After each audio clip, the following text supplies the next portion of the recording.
We're back. Ren, Money Game, Part 2.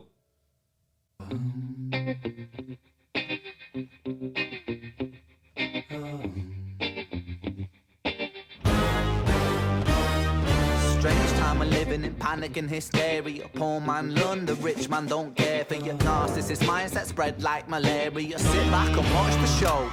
America, Britain split through fickle shit. A government of hypocrites. These counterfeit politicians sit in parliament, not adequate. Come on. Needlessly bleeding, resources all dry. Turn a blind eye if it means a pay rise. Oh, what a shame it would be, I would die if number 10 Downing Street burned in a fire. Only joking, only messing, don't be stressing. I'm a peaceful adolescent, there's no need to be unpleasant. Write my thesis in a rhyme scheme to analyze the brain while my finger's on the trigger of a money game. Oh, rain. There's a pattern. Finger on the trigger of a money game and the rain, rain, rain, rain. That is in all three of them. You're right. He really likes those lines to tie them all together. Yes. Lyrically, I've thought this one has not had the initial punch that the other two did. I felt that as well, though it did have a nice beat to it. It was a little more listenable in terms of like just music. In terms of like the actual like Ren impact, you know, that juice that Ren puts into his stuff, it was a little more subdued, I think, which is fine. That's good. You know, like not every song has to be like, you know, having acid poured on your face. Well, not only that, but like normal Ren is like way up here. Yes. And so it's like, oh, this one was only here? So what's wrong, Ren? Yeah, it's not like, oh, this was just like someone else's thing. No, this was, yeah. Anyway, you guys get what we're saying. Interesting thing, like he's talking about America and Britain. When he talked about the split... Brexit. He showed Brexit on the background. He's talking about Brexit, yeah. It showed the news anchor with the subtitle that said Brexit. And that was an interesting situation. And I don't know that was just... I mean, I think there were probably a lot of really good reasons to do Brexit, considering just all the world power stuff going on in Europe and all of that. And with their finger on the trigger of a money game. They wanted to not be totally dominated by the rest of the world superpower. So, anyway. But maybe there was some more to it. I don't know a ton about Brexit. I mean, I'm not British, but I would like to... He had the lines in there where it was like the regular people getting... or understanding that the rich hate them. Yeah. There was a line, something along those lines. I butchered it, but there was a line like that in there. Totally ruined it, yep. And then...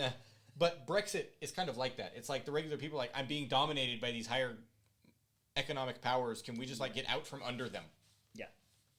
What do you guys think about Brexit? Curious. Especially if you're British.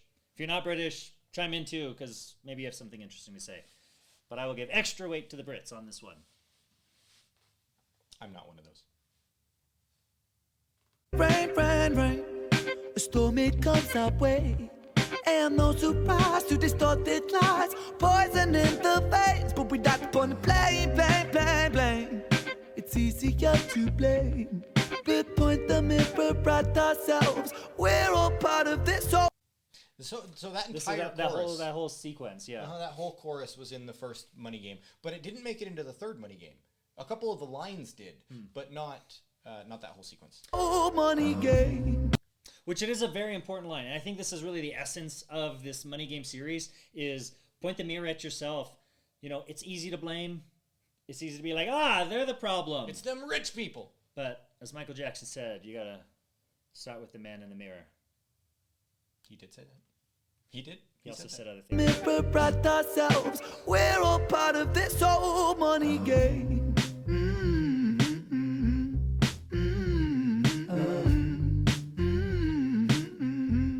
This old money game.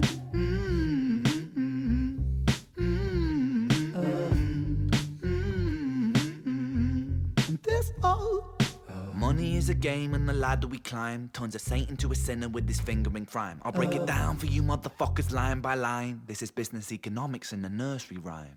She sells seashells on a seashore, but the value of these shells will fall due to the laws of supply and demand. No one wants to buy shells because there's loads on the sand. Step one, you must create a sense of scarcity. Shells will sell much better if the people think they're rare, you see. Bear with me, take as many shells as you can find and hide them on an island. Stockpile them high until they're rarer than a diamond. Step two, got Make the people think that they want them, really fucking want them. Hit them like Bronson. Influencers, product placement, featured primetime entertainment. If you haven't got a show, then you're just a fucking waste, man. Free. It's Monopoly.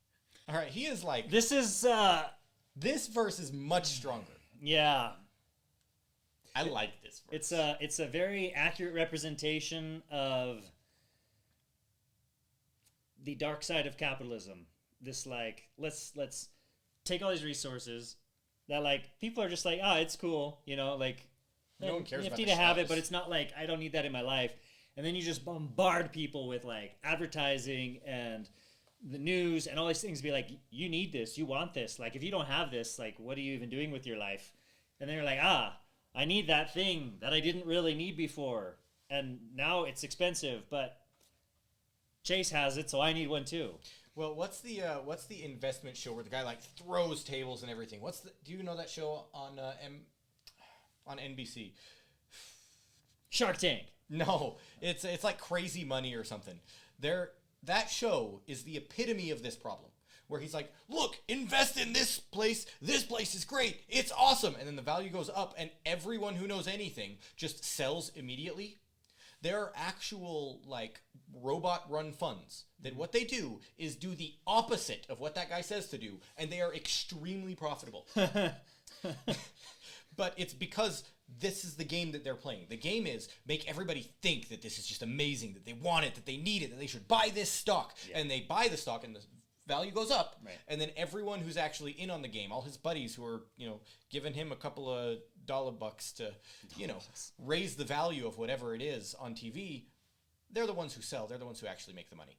And that's the dark side of what's going on in a lot of this. And you guys didn't expect there to be a Bluey reference in this either. $bucks. You're welcome.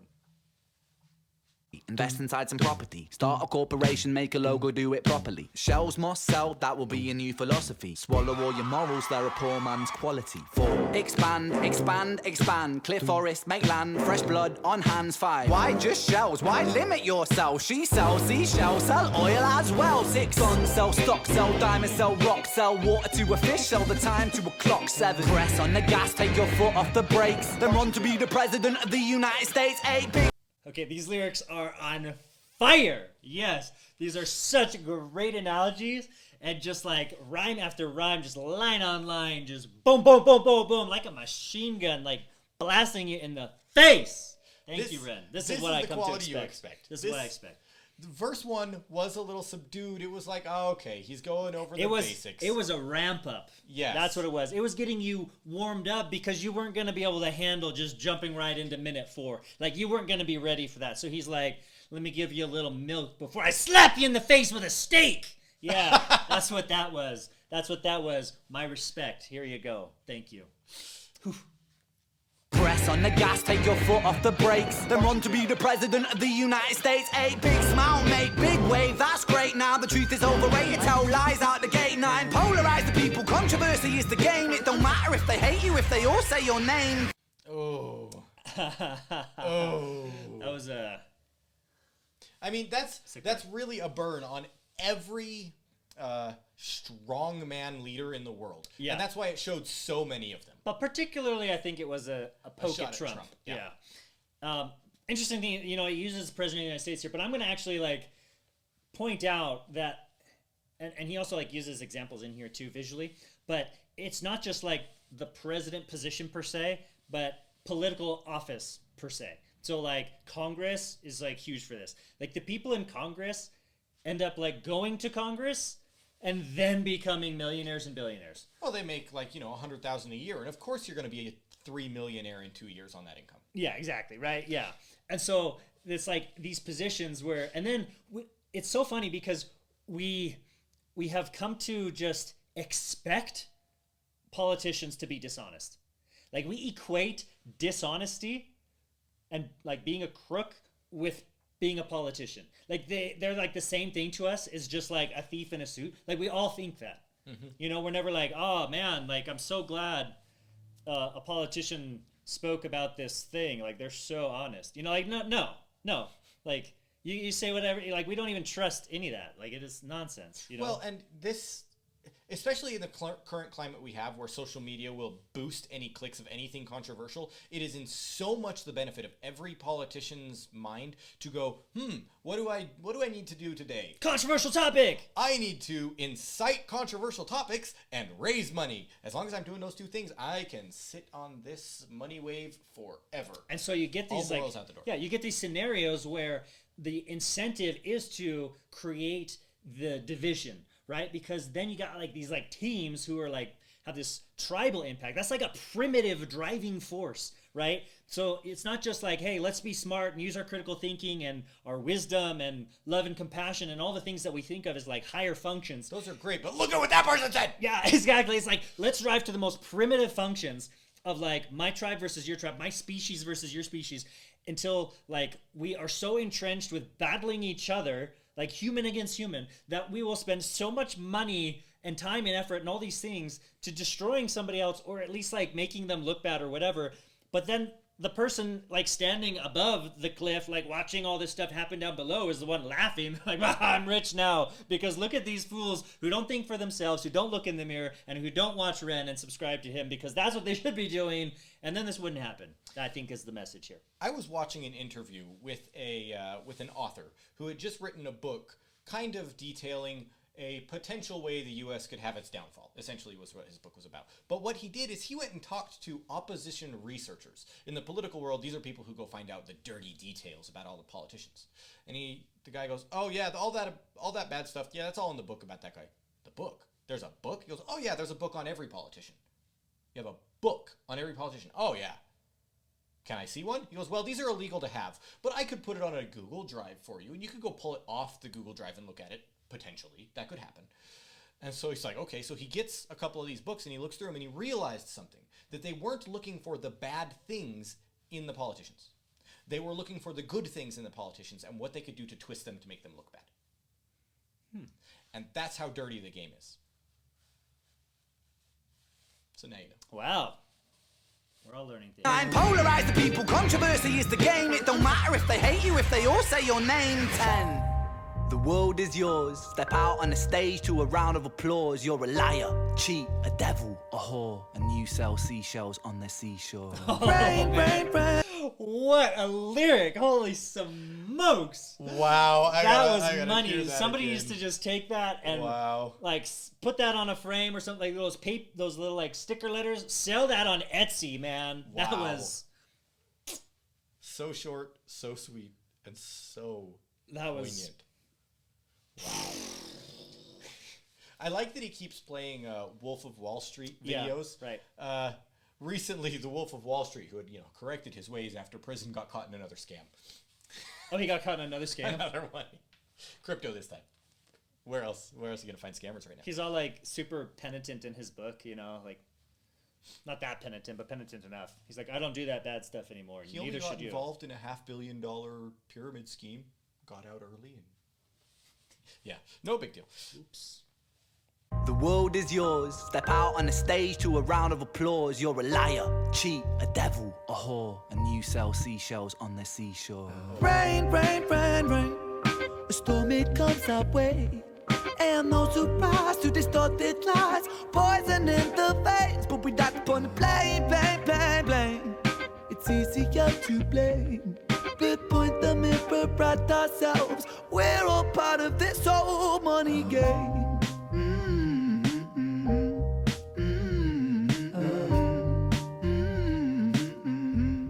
This old money game.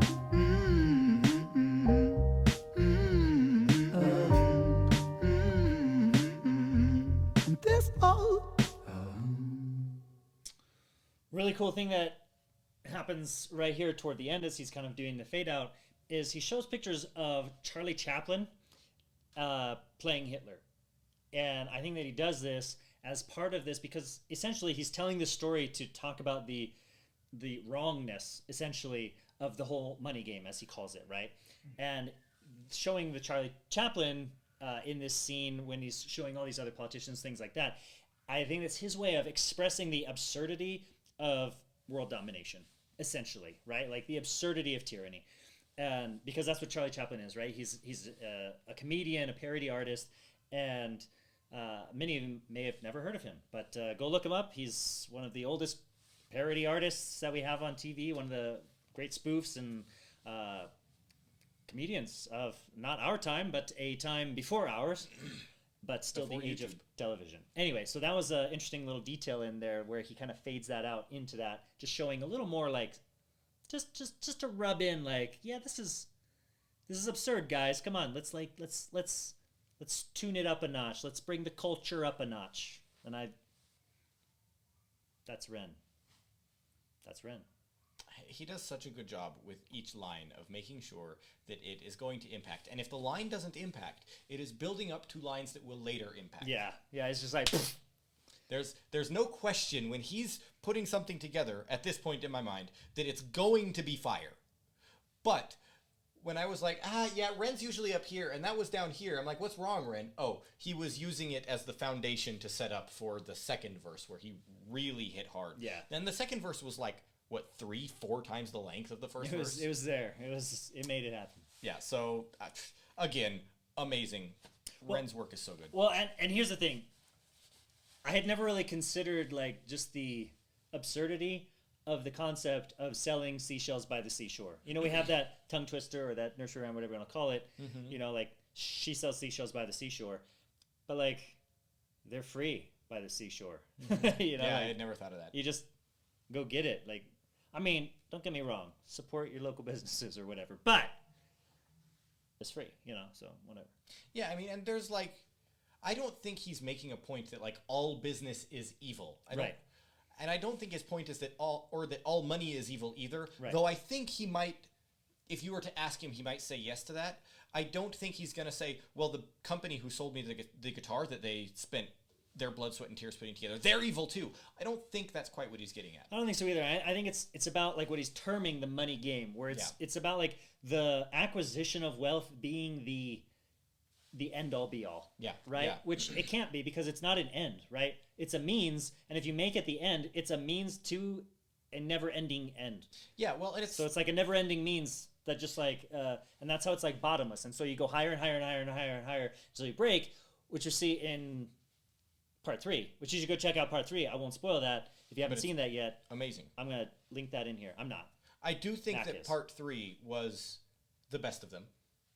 I think the quality of the video, the quality of the audio, the amazing acting and performances, the different things he brought into it. The narrative structure of it, I thought was, it had a stronger narrative line that was going through it than these ones did. These were more meta, more philosophical. Whereas that one had a very like, here's a character and here's his like storyline, and that gives you that. I did think that part 3 was the most impactful and the strongest. But that doesn't mean that these two were, that part 1 and part 2 were not. Well, I definitely see like why people are saying like, oh, you should have watched part 1 and 2 first. Yeah, if I have to give that recommendation, if you haven't watched part 1, go watch part 1 first. Let's put that in the description too, and then go watch part 3 after this one. Watch them in order if you want. I don't care. I don't care what you They do. were It's so your choice. good. It's your life. You They're know. so good. But they're all really, really good. Highly recommend. Definitely you should subscribe to Ren's channel because he makes some really awesome stuff. Also, you should subscribe to our channel because we'll let you know when his new stuff comes out in case you didn't subscribe to his if you forgot or whatever. You know, just begging here on the street. You know, it's just a means to an end.